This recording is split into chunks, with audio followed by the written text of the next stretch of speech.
Muitas vezes nós sofremos, e quando não estamos sofrendo é porque estamos felizes. Não necessariamente, porque mesmo quando a gente está feliz, algo nos incomoda. Esse incômodo, como eu falei, ele pode ser positivo. O meu ponto é, às vezes a gente cai na ilusão de que a felicidade é um direito.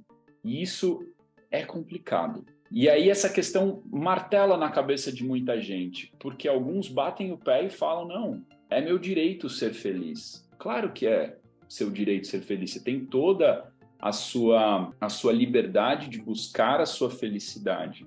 Mas entramos num paradoxo quando entendemos que o sofrimento é natural e sempre vai existir, ao mesmo tempo que pensar que a felicidade é um direito natural. A grande verdade é que são poucos os direitos naturais que a gente tem na nossa vida e a gente até poderia mergulhar mais nesse assunto, mas não é o caso hoje. Mas a felicidade, nesse ponto, ela não é um direito. Você não nasce com a felicidade.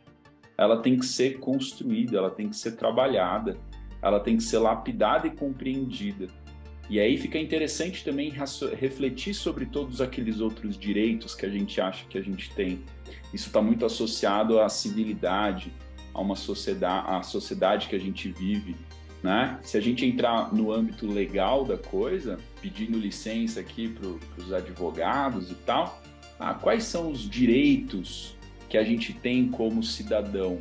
E esses direitos, eles são contemplados? Perceba que existem direitos naturais associados à nossa natureza. Esses são quase nulos. Você quase não tem direito nenhum. O único direito que você tem, na maioria das vezes, associado à natureza é a vida. E aí, quando você entra para uma sociedade como o Brasil, um país como o Brasil ou qualquer outro, cada um vai ter mais ou menos direitos. E aí que mora a grande ilusão.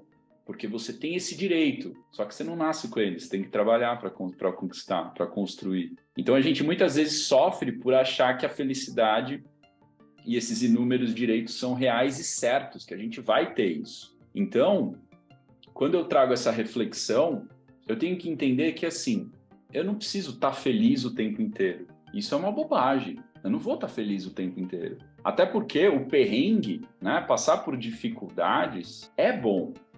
Faz parte, tem que estar na nossa vida. E é através dele que a gente vai construir as coisas. Com o quê? Com paciência, com a arte de sofrer bem, com firmeza, com estabilidade, com foco, não é verdade? Então a gente não pode achar que a gente tem que ser feliz o tempo inteiro e que esse é o nosso direito. Não.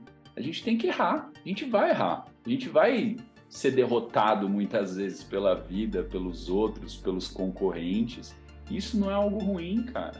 É a interpretação, é aquela perspectiva do slide anterior. A derrota, a frustração é algo bom. É só através disso, do erro, da frustração, que a gente vai evoluir, que a gente vai construir coisas interessantes. A frustração ela é normal e a gente tem que aprender a lidar com as frustrações. A gente não consegue lidar bem com as dificuldades. E essa questão das gerações, né, que a Tita até escreveu ali e tal. Realmente, as gerações mais recentes, e quando eu falo de gerações mais recentes, eu não estou falando da geração Z, que é após a minha, né? A minha geração é a geração Y, a geração millennial. A minha geração já tem esse problema. E a geração X, que é anterior à minha, já estava com esse problema. Ela só foi se intensificando. Então, ao invés de ficar jogando a culpa para a próxima geração, eu gosto de refletir sobre a minha própria geração. Então, eu tenho que aprender a lidar melhor com as dificuldades e entender que essas dificuldades, as frustrações, os erros, as derrotas, elas são boas para a minha vida. Esse, na verdade, é um dos segredos para a gente não ficar sofrendo negativamente, ficar na inércia e entrar numa depressão.